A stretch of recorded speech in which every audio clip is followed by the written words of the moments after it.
বাবা কি জিনিস আপনি সেদিন বুঝতে পারবেন যেদিন আপনি নিজে বাবা হবেন। বাবারা দিনের পর দিন কিভাবে ত্যাগ স্বীকার করে সেদিন বুঝতে পারবেন যেদিন আপনি বাবা হবেন। দিনের পর দিন আমরা দেখি বাবারা ছেঁড়া জামা কাপড় পরে, ছেঁড়া জামা কাপড় পরে কারণ আমাদের নতুন জামা কিনে দিতে হবে তাই। দিনের পর দিন না খেয়ে থাকে তার সন্তানের মুখে ভালো খাবার তুলে দিবে তাই। হ্যাঁ, এটাই বাবা।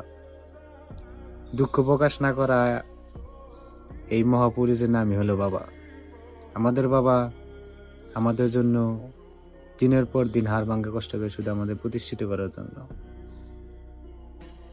এই দিনগুলো এইগুলো একদিন বাবারা হারিয়ে যাবে, একদিন নিজে আপনিও বাবা হবেন, সেদিন বুঝতে পারবেন বাবার মূল্যটা কি। তাই আল্লাহর কাছে দোয়া করি পৃথিবীর সকল বাবাই ভালো থাক,